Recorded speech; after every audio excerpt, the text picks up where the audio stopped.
বিসমিল্লাহির রহমানির রহিম।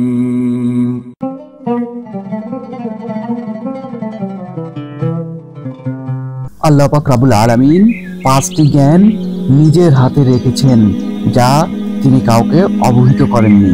আল্লাহ পাক রব্বুল আলামিন বলেন, সূরা আল-লুকমান 31 থেকে 34, নিশ্চয়ই আল্লাহর নিকটেই রয়েছে কিয়ামতের জ্ঞান, আর তিনি বৃষ্টি বর্ষণ করেন এবং তিনি জানেন মায়ের গর্ভাশয়ে কি আছে।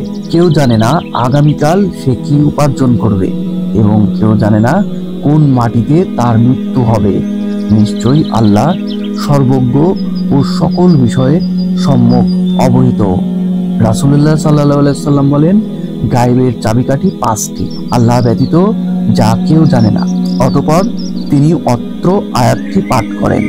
ইবনু আব্বাস রাদিয়াল্লাহু তাআলা আনহু বলেন, এই 5টি বস্তু আল্লাহ ব্যতীত কেউ জানে না। এগুলি না জানেন নিকটবর্তী কোনো ফেরেশতা, আর না জানেন কোনো নবী রাসূল। অতএব যে ব্যক্তি এগুলির কিছু অংশ জানে বলে দাবি করবে, সে ব্যক্তি কুরআনুল কারীমকে অস্বীকার করবে, কেননা কোরআন তার বিপরীত বক্তব্য প্রদান করেছে। 5টি বস্তুকে আমরা স্মরণ করিয়ে দিই। 1. কিয়ামতের জ্ঞান। 2. বৃষ্টি বর্ষণ করা, তিনি বৃষ্টি বর্ষণ করেন। 3. তিনি জানেন মায়ের গর্ভাশয়ে কি আছে। 4. কেউ জানে না আগামীকাল সে কি উপার্জন করবে। 5. কেউ জানে না কোন মাটিতে তার মৃত্যু হবে।